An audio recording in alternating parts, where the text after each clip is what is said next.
j'espère que vous allez bien. On se retrouve aujourd'hui donc pour une nouvelle vidéo. Voilà, je vais encore vous présenter une BMW, un monstre, voilà, une M5 F10 de 560 chevaux, voilà, qui est de 2012, en pack individual. Voilà, elle est très bestiale, assez bruyante puisque le propriétaire a fait installer une ligne dessus. Et vous allez voir, c'est vraiment une berline magique. Donc les amis, voici l'auto en question, donc une M5 F10, voilà, qui fait 560 chevaux et 680 Nm en version d'origine, donc c'est les chiffres. Celle-ci n'a pas subi de reprogrammation, voilà, elle a toujours été stock. Alors elle fait un petit peu de bruit parce que le propriétaire a fait installer une demi-ligne. Voilà, ça reste pas abusé, vous verrez dans l'essai. Voilà, donc M5, qui dit M5 dit 4 pots à l'arrière. Voilà, ils sont immenses. On retrouve un diffuseur en carbone véritable. Voilà, donc ça c'est pareil, c'est pas du Wish. C'était commandé comme ça. Le propriétaire a fait installer dessus des jantes de M6, voilà, de série F, hein, donc de la même génération que cette F10 là. Voilà. Particularité de la M5 en F10, voilà, les grilles. C'était à peu près pareil sur une 60. On retrouve des rétroviseurs qui sont un petit peu sages à mon goût. Voilà, moi j'aurais bien vu une petite barre à la M3. Bon, ils ont été soft sur ce coup la BM. Voilà. On retrouve les gros disques à l'avant. Voilà, ventilés, percés en 400 mm. Donc 400 mm à l'avant, 396 à l'arrière. Par rapport aux portes, aux ailes, au capot, sur ce véhicule-là, c'est de l'alu. Voilà. Donc ça a permis de limiter en fait la casse sur le poids de cette auto. Parce que je vous rappelle qu'elle pèse donc aux alentours de 1945 kg. Voilà, un peu plus d'une tonne 9. C'est plus 190 kg par rapport à une 60. Donc ouais, elle a pris un petit peu d'embonpoids. Mais par rapport à sa motorisation, donc en biturbo, honnêtement, on ne sent pas trop le poids. C'est très coupleux. Voilà, vous allez voir pendant l'essai, c'est un moteur qui réagit très bien en bas et qui a la gouache jusqu'en haut. Donc, sensation très différente du M5 E60. Là où il fallait chercher absolument la puissance en haut dans les tours, là on se retrouve avec une auto qui est un peu plus exploitable au quotidien. Voilà, on peut rouler tranquille sans la cravacher et c'est vraiment un bon point. Donc la partie intérieure les amis, donc c'est une individuelle. Je rappelle quand on achète donc une BMW individuelle, c'est qu'on peut la personnaliser au taquet. Donc là on retrouve des surpiqûres rouges sur le panneau de porte. On les retrouve également sur les sièges. Voilà, très bien fini. Le levier de vitesse DKG, hein, voilà, parce que c'est une boîte DKG donc à double embrayage. Alors cette M5 est une phase 1, hein, donc le volant c'est vrai que là il fait un petit peu old school, je vais pas dire old school mais voilà un peu dépassé. C'est vrai que sur les versions d'après on retrouve un volant à 3 branches, donc c'est le même sur les M3 F80 ou même si vous prenez une F10 en phase 2 en pack M, vous retrouvez ce volant là. C'est vrai que là ça fait un peu too much, un peu vieux. Voilà, sinon par rapport aux options, hein, on retrouve détecteur d'obstacles, l'affichage tête haute. On retrouve un compteur dessus, voilà. Le compteur M. On retrouve les surpiqûres, donc c'est du cuir étendu sur le tableau de bord. On retrouve également le ciel de toit noir. Bon, ça c'est pas une invention, hein, on le sait tous, que sur les M c'est comme ça. Voilà, donc celle-ci est quand même blindée d'options. Voilà, on retrouve des sièges chauffants, on retrouve des sièges ventilés. Donc elle est très bien optionnée. On retrouve, vous voyez, alors je ne sais pas si vous le voyez là, ouais. Ça, les 3 boutons, c'est pas pour la domotique. Je ne sais pas si vous vous rappelez, sur la série 6 que je possède. Donc moi je possède cette option là. Ça vous permet de programmer un portail, une fréquence de portail. Par exemple, quand vous rentrez chez vous, programmez la fréquence 1, 2, 3. Et en fait, quand vous appuyez le bouton, ça enregistre la fréquence et ça ouvre le portail. Donc c'est une belle petite option. Voilà. Niveau option, puisqu'on y est, hein, regardez, elle possède le soft close. Vous avez vu, c'est-à-dire que Quand on ferme mal la porte, celle-ci se referme automatiquement. Elle possède également le coffre électrique. Voilà, très très pratique. Bon, on retrouve un grand coffre, série 5 normal les amis. Voilà pour fermer le coffre. Ça se fait tout seul. On retrouve la caméra de recul également. Et je ne sais pas si vous avez fait attention à ce petit détail. Elle possède également les caméras 360. Donc caméra sur le côté ici, à côté du pare-choc. Et ça aide bien. Ça aide bien quand on stationne. Sinon c'est vrai que bon, cette auto est sortie en début 2011. Là celle-ci est une 2012. Très très belle auto. Après on retrouve un petit peu... on voit quand même que les années sont passées par là. Parce que je sais pas si vous... pour ceux qui aiment les BMW, par rapport aux optiques, donc on retrouve des Angelize ronds à l'ancienne. Là où sur les modèles Phase 2, sur les BMW de maintenant, on retrouve un éclairage façon DTM, vous voyez, avec des traits là qui repartent sur le côté. Donc ça c'est ce qui fait que ça accuse les années. Mais honnêtement, moi je ne m'en lasse pas. Regardez cette calandre, regardez ce capot qui est gigantesque. Voilà, elle demande juste à prendre la route et à dévorer tout ce qui bouge sur l'autoroute. Voilà, c'est une superbe caisse. Je rappelle que quand c'est sorti, ça valait 117 000 euros. Voilà, et pas toute option encore. Hein. Donc ça valait quand même un bon billet. Et bon, aujourd'hui, ça a bien décoté quand même. Par rapport à la carte grise, par rapport aux frais d'entretien que ça coûte. Pour un véhicule comme ça, dans les 136 000 km, il faut compter environ 39 000 euros. Voilà. Mais c'est vraiment du pur bonheur et je trouve qu'au final, pour ce prix-là, on a une caisse qui est vraiment homogène.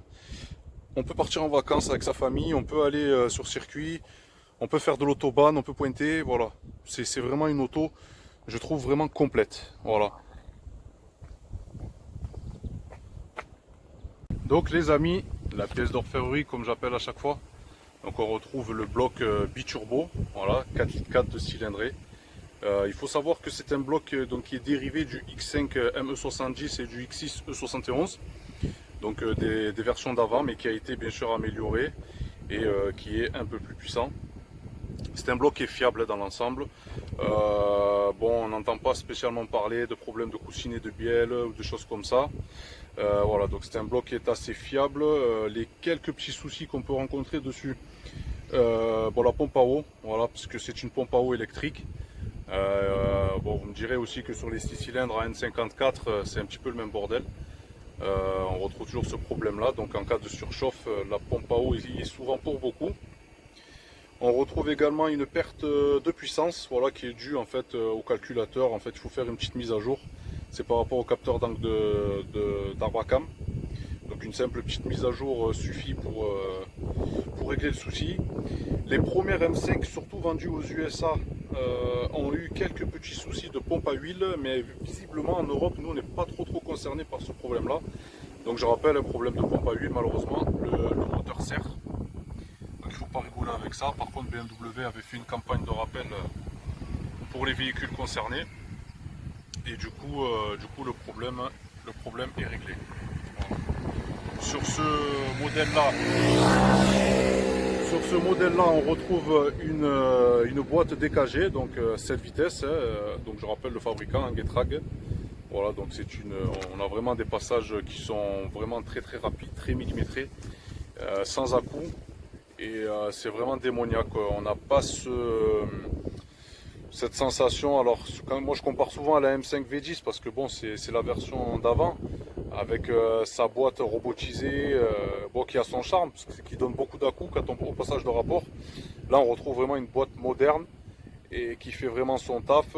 Pas de souci de fiabilité particulière dessus, hein. Bon, les vidanges comme toutes les boîtes automatiques, mais voilà, on n'entend pas spécialement de problème dessus. Voilà, je vous laisse contempler le moteur, hein. C'est deux grosses entrées d'air. Vu que c'est un V8, il y a tout en double.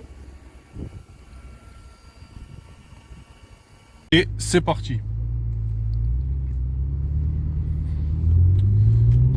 Voilà, donc comme je vous ai dit, par rapport à la boîte, déjà c'est vraiment fantastique. Là vous voyez, je suis en mode confort. Elle est vraiment très souple. Voilà, c'est fluide, on dirait presque un diesel en bas hein, par rapport aux reprises. Si c'est pas le bruit, honnêtement, c'est vraiment appréciable ce couple, cet excès de couple qu'on a. On n'en a jamais trop de toute façon. Donc là c'est pareil, sur ce véhicule là on retrouve des amortisseurs pilotés. Donc quand on est en mode confort, ben écoutez, on est vraiment dans une berline, quoi. C'est royal, c'est vraiment le confort. Les sièges qui sont très larges pour les gabarits comme moi, les gros gabarits, c'est vraiment plaisant. Là c'est vrai qu'on peut avaler les kilomètres vraiment sans broncher. On va faire 1000 bornes, on n'aura pas mal au dos, quoi. Voilà, donc châssis qui réagit bien, hein, on est en mode confort, on n'est pas encore en mode dur. On le mettra après le mode hard. Voilà, donc on a un affichage tête haute. Voilà, vraiment la berline du papa tranquillou qui veut pas spécialement s'énerver. Je vais continuer à vous parler de la comparaison par rapport à une M5 F10. Déjà au niveau consommation, l'écart entre les deux est vraiment énorme. Parce qu'il faut savoir que c'est un véhicule, voilà, quand on se cale sur l'autoroute à 130, 140, on est à 9 litres au 100. Donc par rapport à la capacité de réservoir, on arrive facilement à faire 700 km sur autoroute. En ayant le pied léger, hein, les amis, tranquillou. Hein. C'est sûr que si vous vous énervez, on va pas faire du 9 litres. Mais voilà, par rapport donc au E60, au V10, déjà nette consommation, là où avec un V10 vous allez faire 420, 450 km, allez, si vraiment vous appuyez pas. Donc là c'est là où on voit vraiment l'évolution technologique, heureusement d'ailleurs. Comme je vous disais, c'est un moteur, voilà, qui est plein vraiment à tous les régimes. Là vous voyez, je suis à 1500 tours. Et alors, chose qui est très traître, on ne sent pas la vitesse. Vous voyez, je suis à 74 km/h. Honnêtement, j'ai l'impression d'être à 30 km/h. Donc voilà, par rapport au V10, le V10 on le sait très bien, pour tous ceux qui ont eu la chance de le conduire ou de le posséder ou d'être monté dedans, le V10 lui va chercher ses chevaux tout en haut dans les tours. Bon, sûr, vous allez faire une reprise avec un V10, vous n'allez pas avoir beaucoup de sensations. Là où par contre c'est vrai qu'on ne retrouve pas ce caractère en haut dans les tours. Sur ce modèle là forcément, hein, c'est une autre technologie, c'est une évolution logique. Mais voilà, donc c'est deux versions totalement différentes. Après ça peut s'énerver, hein, vous voyez. Voilà, on est vite aux vitesses sarco illégales. Donc il faut faire attention. Donc là sur ce véhicule là, moi j'avais déjà programmé le mode. Donc il y a le M1 où c'est le mode qui est soft. Et quand je me mets en mode M2, donc je reste appuyé, je confirme. Alors là par contre voilà, je suis tout dur. On est en mode sport plus, l'anti-patinage est déconnecté. Et là par contre accrochez-vous parce que ça fait peur. Voilà, ça pousse. Ça pousse très fort. Là on retrouve un moteur là qui a vraiment la gouache, la poussée des turbos là, c'est vraiment violent. Voilà, je vais vous refaire encore des petites séries là. Voilà, donc je vais vous faire encore une petite série d'accélération. Par contre, là j'ai remis l'anti-patinage et c'est juste pour vous montrer en fait, si vraiment on enlevait l'anti-patinage, le danger que c'est. Regardez bien le voyant. Voilà, ça patine, il se déclenche encore, il est encore enclenché. Voilà. Je suis en début de 4.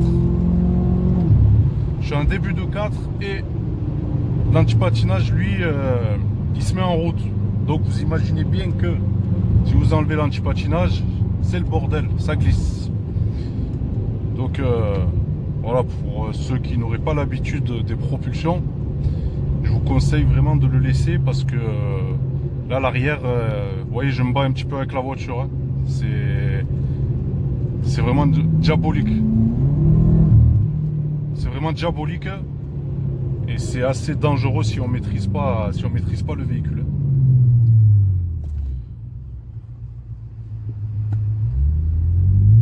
bats vraiment avec, c'est le cas de le dire.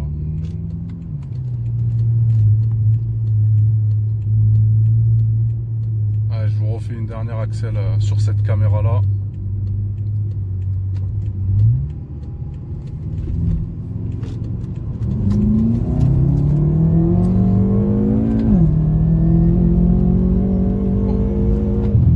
Ah, c'est fou, c'est très très fou.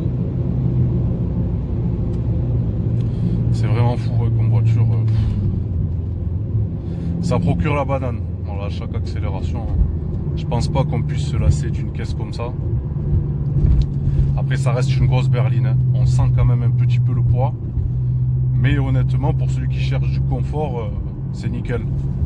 C'est vraiment nickel.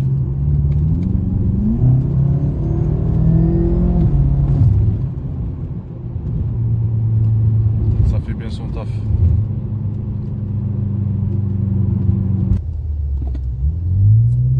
Donc les amis, voilà, je vous ai switché un petit peu le sens de la caméra pour que vous voyez un petit peu ma tête et les sensations que ça procure. Parce que ça fait pas rire. C'est assez violent.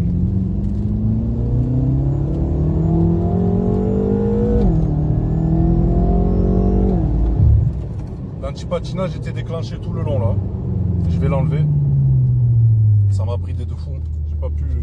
J'ai pas pu accélérer, ça passe pas au sol.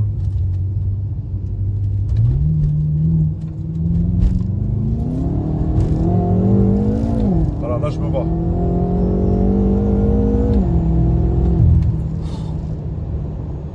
Ça watt sévère.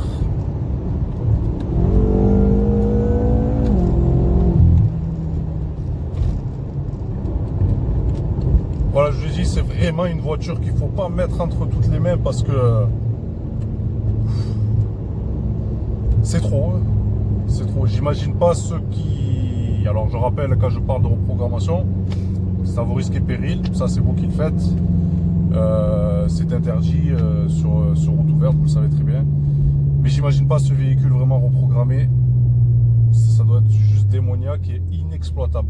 Parce que là tout à l'heure, quand j'ai fait l'accélération et qu'il y avait l'anti-patinage accéléré, la voiture, je dirais qu'il y avait un problème. C'était vraiment l'anti-patinage qui était enclenché. C'est-à-dire que là, la puissance, elle passe pas au sol. Vous pouvez faire ce que vous voulez. Ça bride, ça bride, ça bride. Là, je l'ai enlevé. Et alors, voilà, par contre, c'est juste démoniaque. C'est pour ça que cette voiture avec... je sais qu'en stagien, en général, elle sort dans les 660 chevaux. Ça doit être quelque chose de très casse-gueule. Voilà. Très très casse-gueule. Ah, c'est vraiment fou comme voiture là.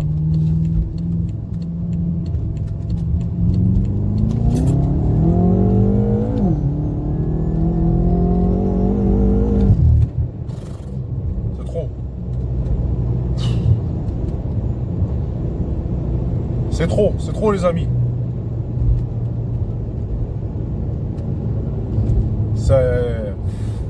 Là, l'arrière, il demande qu'à danser. Elle aime la valse, la voiture. Laisse-moi kiffer la valse.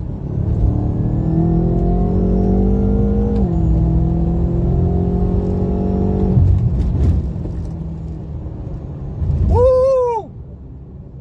Je kiffe. Je kiffe, mais on va rester raisonnable et on va s'arrêter là. On ne sait pas ce qui peut nous arriver, ça suffit. On a déjà montré le potentiel de la voiture, vous voyez, qui est vraiment énorme. Là, je me remets en cool. Là, je retrouve une berline gentille. Voilà, sois gentil avec moi, s'il te plaît. On retrouve une berline très très gentille, calme, avec son amortissement, en mode confort, nickel. Voilà. Je suis vraiment scotché. Et c'est vrai que moi, en tant que BMiste, j'aime beaucoup cette sensation de dérive là. Et c'est vrai que c'est vraiment kiffant. Alors, j'aimerais bien faire un petit comparatif avec, par exemple, les RS6 de mon ami là, qu'on a pu essayer sur la chaîne. C'est vraiment un autre univers. Vous voyez, RS6, on est en quattro, 4 roues motrices. Tu appuies, ça passe la puissance directe, ça patine pas. C'est efficace, on est un peu plus en sécurité, je veux dire. Donc c'est vrai que quand on aime la sûreté ou les choses comme ça, c'est pas forcément une voiture vers laquelle il faut se tourner. Parce qu'elle est assez joueuse, surtout quand on enlève les aides.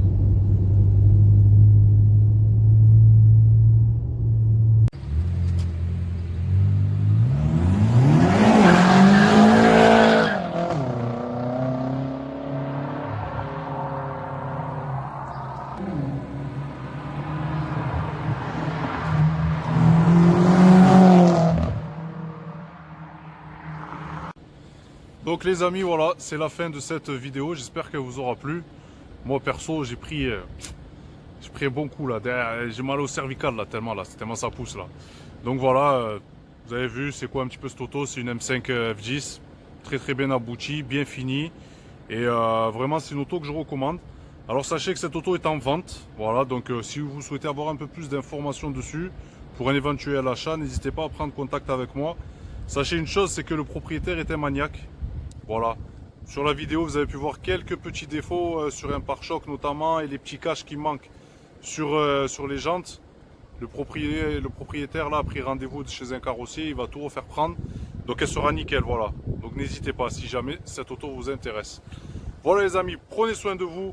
Merci pour votre fidélité les gars, parce qu'aujourd'hui je fête quand même mes 1000 abonnés et c'est grâce à vous. Voilà, je vous promets que dans la suite des vidéos, vous allez voir, vous allez prendre encore du plaisir. On va faire autre chose que de la BMW. Là, je fais beaucoup de BM parce que c'est ce que j'ai sous la main. Mais vous inquiétez pas, il y a d'autres caisses qui arrivent de plein d'autres catégories. Voilà, merci pour tous les amis. Prenez soin de vous et à très bientôt pour de prochaines vidéos. Ciao, ciao.